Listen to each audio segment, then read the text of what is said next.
Purchased this house for £87,000, so this is a 4-bed. The return on investment for this deal is going to be around 58%. I've spent on a full renovation and it's going to be producing.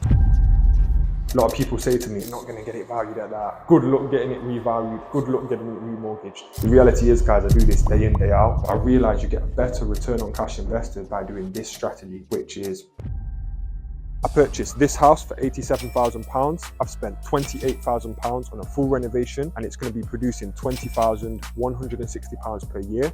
Let me show you inside. So straight away, when you come into the property, you can see we have a fire panel. Now, this is the safest way of protecting all of our tenants in the case of a fire, and it's a grade A fire panel.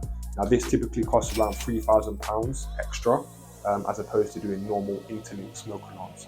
So let me show you bedroom number 1. What we've done here is we've actually added in a sound insulated corridor right here. The minimum room size requirement for this area is 6.5 square meters. However, all of the rooms here are bigger than 8 square meters. So this is the downstairs area. Let me show you the living area and the kitchen.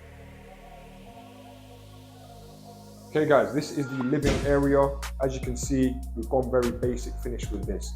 We don't need to make these properties very high level just because it's social housing. Now, we're actually getting £420 per room per month. So this is a 4-bed. We tried to make this into a 5-bed, it just wasn't working. The property is simply not big enough. Could have done an extension right here, a small extension, to create the 5th bedroom. However, it just didn't stack up. It would have costed us an extra £20,000 to do that. So we just decided for this particular deal, we're going to keep it simple, keep it smooth, and we're going to go for a 4-bed rather than 5. So for this kitchen, we've actually kept the existing kitchen. Now we do need to do a deep clean on this property, so it's not fully finished yet, but you can get a good understanding of what it's going to look like. So with the kitchen, we kept it exactly like it is. We just added in the new appliances, we added in a new boiler, and what we did was we changed the electrics in this property. So as you can see here, we've gone for the trunking. So this is called trunking, guys. This is where you don't want to completely rip out the whole wall and chase in the electrics. But what you do is you just add in the wire on the outside and you just use trunking. It's actually much cheaper to do things that way rather than having to replaster all of the walls and, chase in the actual wires into the wall and then patch it and sand it. This is a much cheaper way of actually doing the electrics. So that's one little tip there. Now, as you can see through here, this is the downstairs bathroom. Now with this bathroom, we've changed the shower. We are waiting on the shower panel to come, and we've added in a new toilet, a new sink. We've just tried to make the bathroom a little bit better than what it was. And obviously we've got the door closures right here. You'll see these door closures on all of the doors throughout the whole property. So this is the downstairs. Let me show you the upstairs.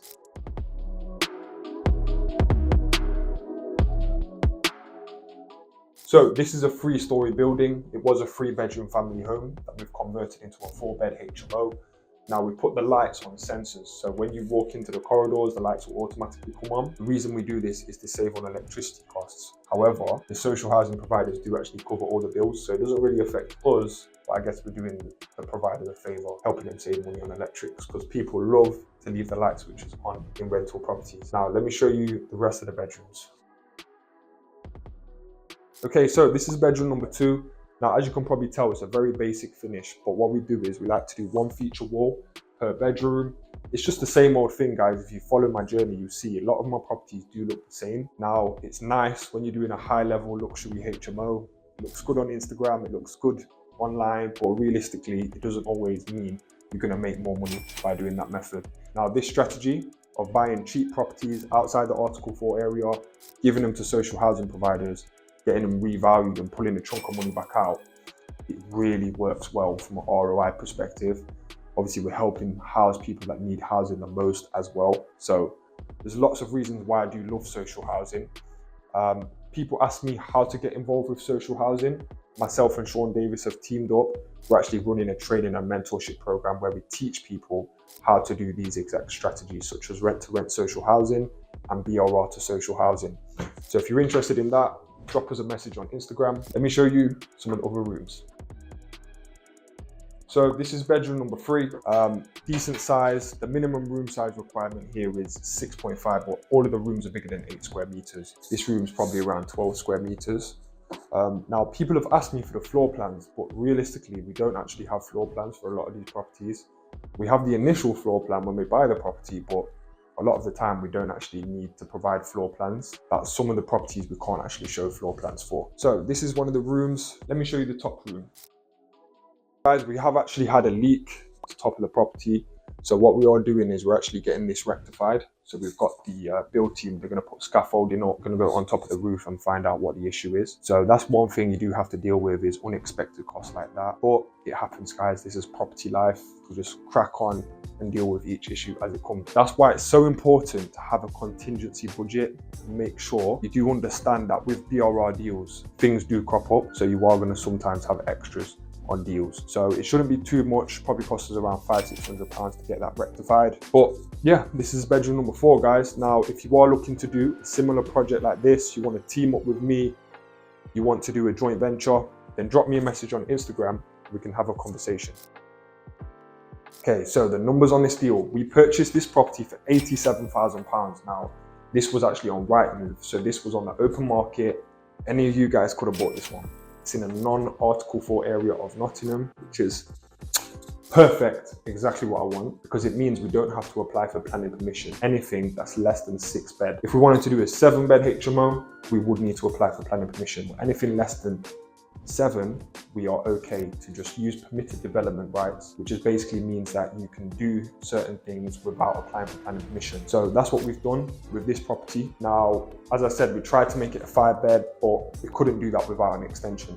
So we decided to keep this one as a 4-bed. So we purchased it for 87k. We've spent 28k on the full renovation, and we're expecting this property to be revalued at 155, so £155,000, guys. Now, the reason why I think it's going to get valued at that price is because all of the similar properties I've got in similar locations that are producing the exact same amount of income, they are getting valued around 155. So that's why we're basing the figures off that. The reality is, guys, I do this day in, day out, so I know how much things are going to get valued at, and I'd get remortgages through all the time. So the return on investment for this deal is going to be around 58%.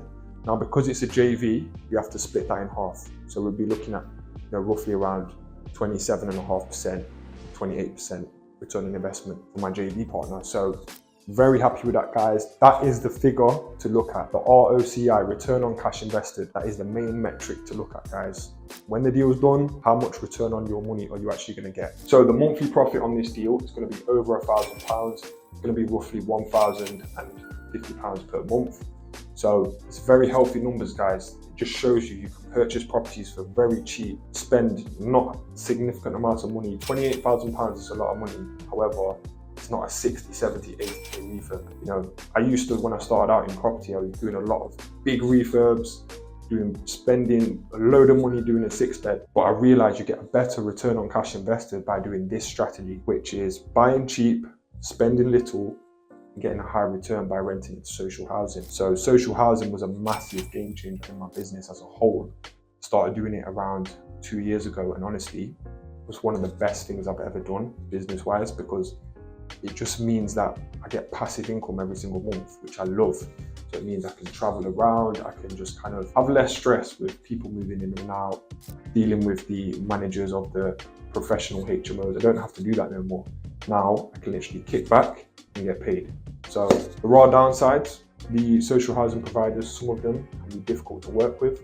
But once you build that relationship, and once you have that ongoing working relationship, you know how to work with them. Guys, hope you've enjoyed this vid. Remember, like, comment, subscribe. I'll see you all very soon.